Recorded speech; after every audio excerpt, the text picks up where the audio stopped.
انا انزلناہ فی لیلۃ مبارکہ، ہم نے اس کو نازل کیا ہے ایک مبارک شب میں۔ یہ عشرہ جسے کہ حضور نے کہا ہے کہ آخری عشرہ جو ہے عتق من النار، آگ سے چھٹکارا پانے کا ہے۔ جس نے یہ عشرہ پایا زندگی میں اور پھر بھی اس کی اصل قدر نہ کی اور آگ سے چھٹکارا نہ پایا تو بڑا ہی بد نصیب ہوا۔ تو اسی میں لیلۃ القدر ہے، اور لیلۃ القدر پر ایک مکمل سورت ہے آخری پارے میں، انا انزلناہ فی لیلۃ القدر۔ لیکن قرآن مجید میں اہم مضامین چونکہ کم از کم 2 مرتبہ آتے ہیں، وہی مضمون یہاں بھی ہے۔ لیلہ مبارکہ اور لیلۃ القدر ایک ہی شے ہے، ایک ہی رات کا نام ہے۔ انا انزلناہ فی لیلۃ المبارکۃ، ہم نے اس کو نازل کیا ایک بڑی مبارک شب میں۔ انا کنا منذرین، ہم ہیں خبردار کر دینے والے۔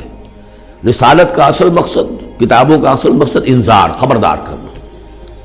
یا ایھا المدثر قم فانذر، کھڑے ہو جائیے، کمر کسیے اور خبردار کر دیجئے لوگوں کو کہ زندگی یہی زندگی نہیں ہے، یہ تو زندگی کا بڑا ہی ایک چھوٹا سا حقیر سا دیباچہ ہے، اصل زندگی تو موت کے بعد ہے۔ وَإِنَّ دَارَ الْآخِرَةَ لَهِيَ الْحَيَوَانُ لَوْ كَانُوا يَعْلَمُونَ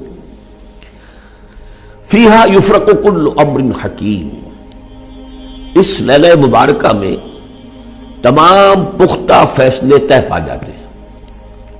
ہم سورہ سجدہ میں پڑھ چکے ہیں کہ اللہ تعالیٰ کی جو تدبیر ہے، اس کائنات کی جو تدبیر فرما رہا ہے، تو ایک تو اس کی سکیمز بنتی ہیں، اس کے منصوبے بنتے ہیں، اس کے نقشے بنتے ہیں جو 1000 سال کے ہوتے ہیں۔ اللہ کا ایک دن 1000 سال کا ہے۔ یدبر الامر من السماء الى الارض ثم يعرج الیہ فی یوم کان مقدارہ 1000 سنۃ مما تعدون۔ لیکن پھر ہمارے حساب سے جو ہر سال کا معاملہ آتا ہے تو یہ بھی ایک رات ایسی ہے سال کی۔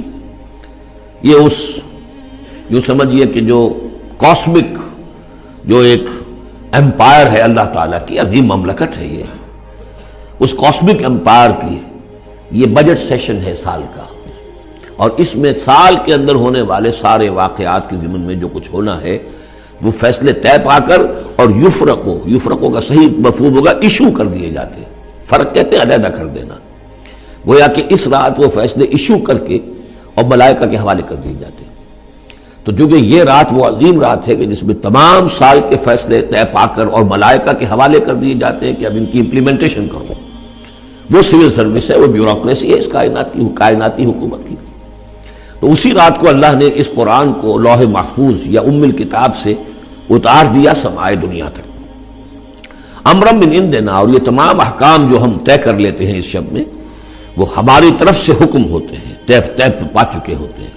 امرا من عندنا انا کنا مرسلین، ہم ہی ہیں بھیجنے والے۔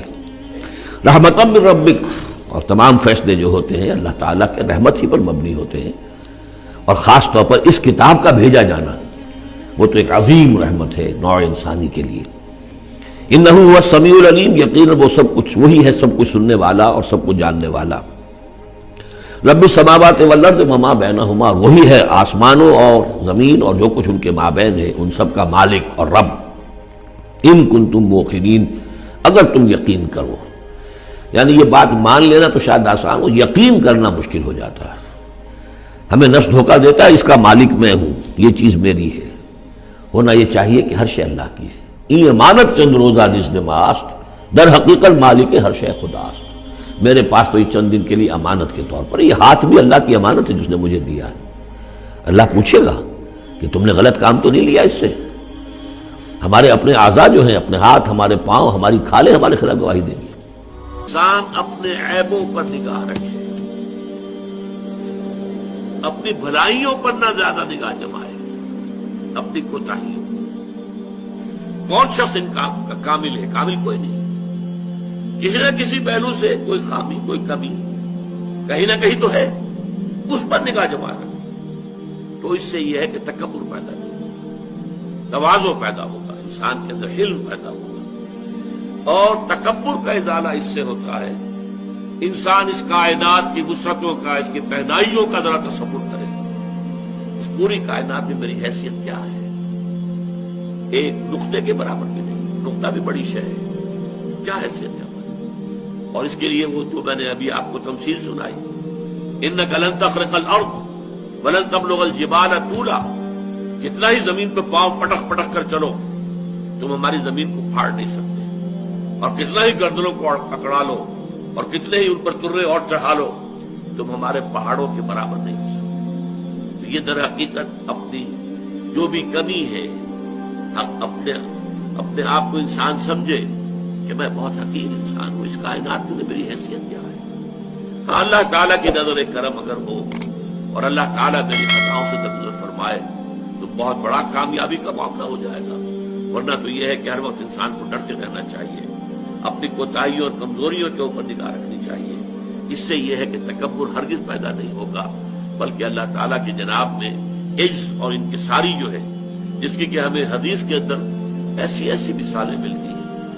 حضور اپنے اس مقام رفیع کے باوجود سید المرسلین حبیب رب العالمین اپنے اس مقام پر بھی جب اللہ سے مخاطب ہوتے تھے تو ایک دعا ہے جو میرا کتاب چاہے مسلمانوں پر قرآن مجید کے حقوق، اس کے آخر میں میں نے وہ دعا دی ہے، درج کی ہے۔ اللہم انی عبدک، اے اللہ میں تیرا بندہ ہوں، وابن عبدک، میرا باپ بھی تیرا ایک غلام تھا، وابن امتک، میری ماں بھی تیری ایک ادنا کنیز تھی، فی قبضتک، میں تیرے قبضہ قدرت میں ہوں،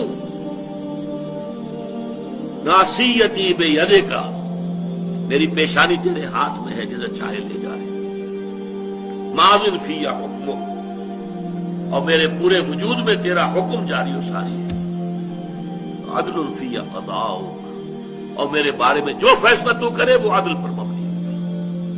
یہ انداز محمد الرسول اللہ کا اپنے پروردگار سے تخاطب